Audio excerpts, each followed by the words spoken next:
For centuries, the simple stick was used in a variety of combat environments. Even in an age of modern warfare, this cheap, low-tech weapon has proven valuable. US troops in Vietnam learned this the hard way. Viet Cong guerrillas lacked air power and artillery. Traps were a cost-effective way to significantly reduce the combat effectiveness of American infantry. One individual being injured takes out 2 other people at one time. But everyone else in that squad is going to have to take their turn of carrying this individual and his equipment. So you've limited their combat effectiveness right off the bat. So if you can get 1 or 2 or even 3 people injured in that squad, then you've either limited or destroyed their combat effectiveness. That unit is no longer viable. In Vietnam, the sticks were made from bamboo and were called punji. There are different varieties or things that can be used as punji stick. Probably one of the most effective is a simple piece of bamboo. As you can see, with the bamboo is cut off to a point like this and shaved properly, it's as sharp as a needle. The ability to penetrate bodies, clothing, is just phenomenal. It's nearly as good as steel. The effect is absolutely devastating. The simplest trap was the punji pit, a hole bristling with sharpened bamboo stakes.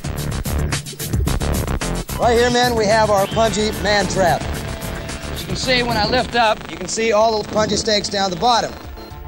This is probably one of the easiest and simplest traps to make up. It's just simply a leg trap utilizing punji stakes.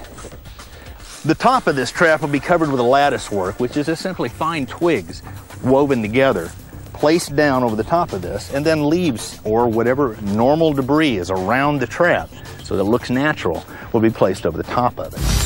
Stepping into one of these could result in ripped muscles and torn flesh.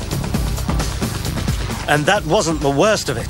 The North Vietnamese devised many techniques that transformed the simple punji stick into a seriously debilitating and even fatal weapon.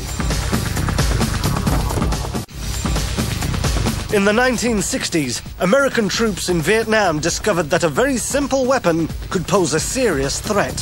The punji pit was a constant danger to US infantry. The Viet Cong used a simple biological agent to make these pits even more treacherous.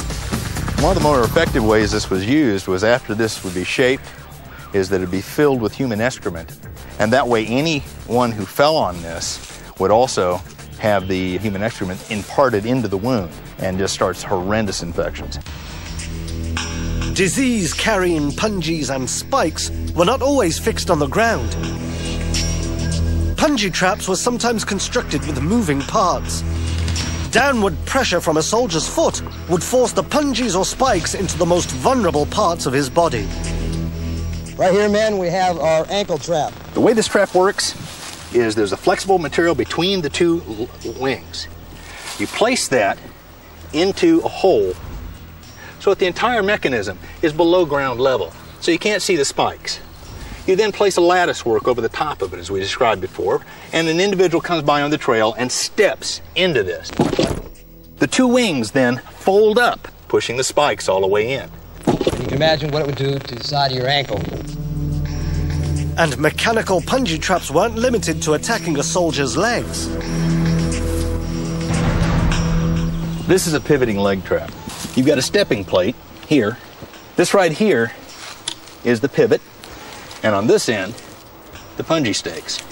Be covered over with a lattice work and, of course, camouflaged. As you walk by, someone steps into the trap, their own body weight powers the trap, pushing it up and striking them. Some of the deadliest traps devised have harnessed a powerful and ubiquitous force: gravity.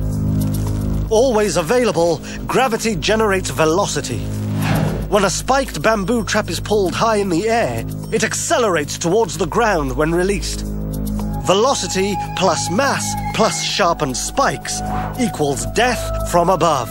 This is called a spiked deadfall. It's manually pulled up into the tree and suspended there 30, maybe even as high as 50 feet up. When the trip line is struck, gravity being what it is, it falls very quickly. And anything underneath it will be crushed as well as being stabbed. I'm going to take this t-shirt that we poked just a couple of holes in and place it underneath this spiked deadfall, and then drop the device on top of it.